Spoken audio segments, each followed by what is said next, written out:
GCDA chairman K ചന്ദ്രൻപിള്ളയ്ക്ക് നേരെ youth Congress പ്രവർത്തകരുടെ കയ്യേറ്റ ശ്രമം. GCDA എക്സിക്യൂട്ടീവ് യോഗം നടക്കുന്നിടത്തേക്ക് തള്ളിക്കടത്തിയ പ്രവർത്തകരെ പോലീസ് അറസ്റ്റ് ചെയ്തു നീക്കി.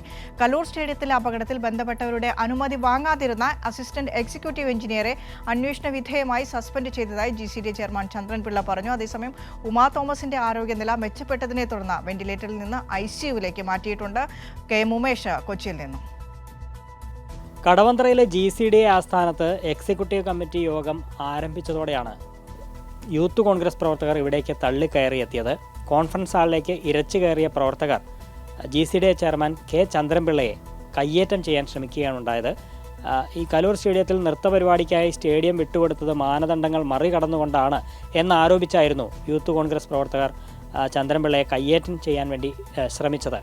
എന്നാൽ പിന്നീട് പോലീസ് എത്തി ഇവരെല്ലാം അറസ്റ്റ് ചെയ്ത് നീക്കുകയാണുണ്ടായത്.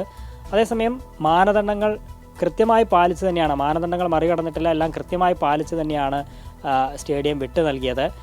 ഈ കായികേതര പരിപാടിക്ക് സ്റ്റേഡിയം വിട്ടു നൽകരുത് എന്നെവിടെയും പറയുന്നില്ല, അങ്ങനെ ഒരു നിയമവുമില്ല. അവിടെ അപകടം നൃത്തപരിപാടി സംഘടിപ്പിച്ച സംഘാടകർക്ക് വലിയ വീഴ്ചയാണ് സംഭവിച്ചത്. ഇതുമായി ബന്ധപ്പെട്ട് GCDA സമഗ്രമായ അന്വേഷണം നടത്തും എന്നും കെ ചന്ദ്രൻപിള്ള ഇന്ന് വ്യക്തമാക്കുകയുണ്ടായി.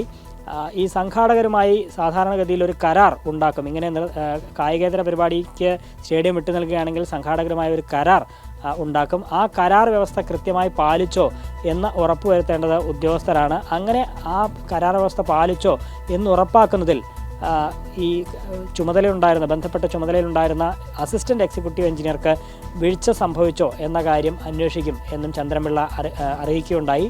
അക്കാര്യത്തിൽ ഇതുമായി ബന്ധപ്പെട്ട അന്വേഷണ വിധേയമായി അസിസ്റ്റന്റ് എക്സിക്യൂട്ടീവ് എഞ്ചിനീയർ SS ഉഷയെ സസ്പെൻഡ് ചെയ്തിട്ടുണ്ട് എന്നും GCDA ചെയർമാൻ ചന്ദ്രൻപിള്ള അറിയിക്കുകയുണ്ടായി. ഏതായാലും ഇതുമായി ബന്ധപ്പെട്ട് സമഗ്ര അന്വേഷണം നടത്തും. GCDA സെക്രട്ടറിയുടെയും സൂപ്രണ്ടിംഗ് എഞ്ചിനീയറുടെയും നേതൃത്വത്തിലാണ് സമഗ്ര അന്വേഷണം ഉണ്ടാവുക. ഇത്തരത്തിലൊരു അപകടം ആവർത്തിക്കാതിരിക്കാനുള്ള എല്ലാ സുരക്ഷാ നടപടിയും GCDA സ്വീകരിക്കും എന്നും ചെയർമാൻ ചന്ദ്രൻപിള്ള ഇന്ന് വ്യക്തമാക്കുകയുണ്ടായി.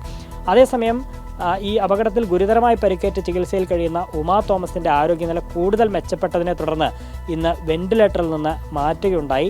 എന്നാൽ അപകടനില പൂർണ്ണമായും തരണം ചെയ്തു എന്ന് പറയാറായിട്ടില്ല. അതുകൊണ്ട് തന്നെ തീവ്രപരിചരണ വിഭാഗത്തിൽ ഉമാ തോമസിന് ചികിത്സ തുടരും എന്ന് ആശുപത്രി അധികൃതരും വ്യക്തമാക്കുകയുണ്ടായി.